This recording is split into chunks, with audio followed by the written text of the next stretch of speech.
وذكر فإن الذكرى تنفع المؤمنين.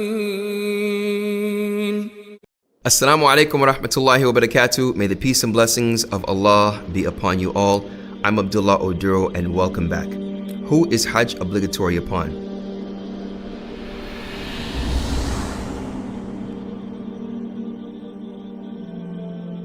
As we know, firstly, we want to remember that all of the pillars of Islam is built upon mercy and love of His creation. That Allah obliges upon us things that are better for us ultimately, whether we know it or not, and that obligation is founded on mercy and love for us to be better human beings, thus pleasing the Creator of the heavens and the earth.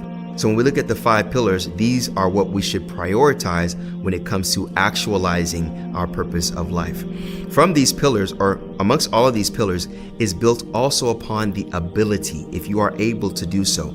So when we look at the prayer, if you're not able to stand, you can pray sitting. If you're not able to pray sitting, then you can pray lying down, even by moving your eyes, if you can't move anything. So with that being the case, we look at all the pillars as we talked about in the fasting of Ramadan. If you're pregnant, if you're sick, if you're elderly, there are exceptions to the general rule. Now, the general rule is that if you are a sane, mature Muslim, those 3, sane, mature Muslim. And also with this, as Allah subhanahu wa ta'ala said, in istata'a ilayhi sabila, if you are able to, or if they are able to perform the Hajj.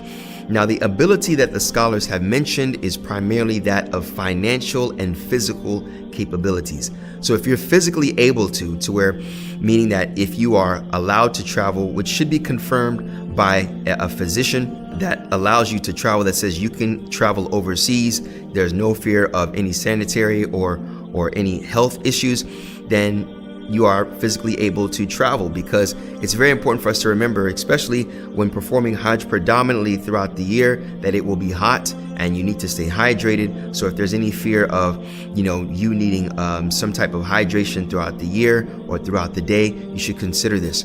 Now, really the issue falls into the financial capabilities. Now, if you are in debt or you owe someone, you have to go to the person that has loaned you the money and ask for their permission to go to make Hajj. Now, if we're talking about debt, it's not all debt. It's not all kinds of debt. For instance, if you have a phone bill, you owe the phone company some money, or if you have school loans or things of that nature, as long as there is a means to where you are paying them back, or you have created a system to pay them back, that does not enter into the debt. If it is a person that has loaned you money and you have promised to pay them back, and there is no set date, or there is a set date and that date is after the season of Hajj, then it is befitting. It is befitting for you as a Muslim to go to them and to mention, look, I have this pilgrimage and it's only once a year and I have the opportunity to do it, but the money that I may use is that for which I owe you. Do you permit for me? Do you allow me to go and make Hajj? If they say yes, then alhamdulillah, that's great. If they say no, you have to pay them that money back, because that money that you have in actuality is their money. Now, even if it's a person that doesn't want you to make Hajj, it may be a relative that loans you money for your car, maybe a relative that doesn't like Islam and doesn't like you being a Muslim, and any way that they can hold you back from doing so, they will do so. You have to pay them back. Even if they say no in that spirit and in light of prohibiting you from being a Muslim, you have to pay them back, because that is their right. That money in your pocket that is theirs is their right.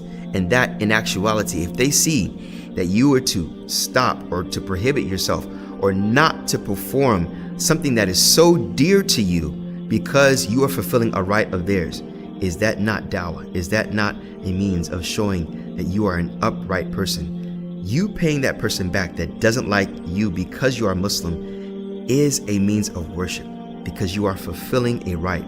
You are being just, and Allah loves justice. So when it comes to you performing the Hajj, every sane adult Muslim that is able to financially and physically perform the Hajj, it is upon them to do so.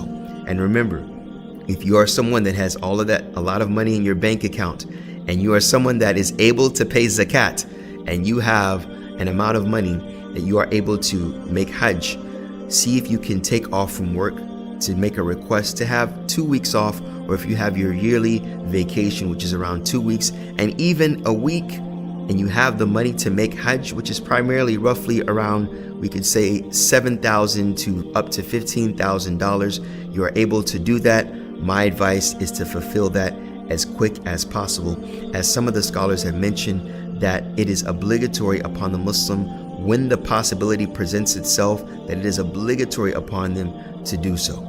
So we ask Allah subhanahu wa ta'ala to make you of those that are eligible for Hajj, to bless you with good health, and to bless you to be financially capable to do so. Innahu waliyu dhalika. Wa sallallahu wa sallam wa barak ala nabiyyina Muhammad wa ala alihi wa sahbihi ajma'in. May Allah send peace and blessings upon Muhammad and all the prophets and those that follow them in righteousness. Assalamu alaikum wa rahmatullahi wa barakatuh. Thank you.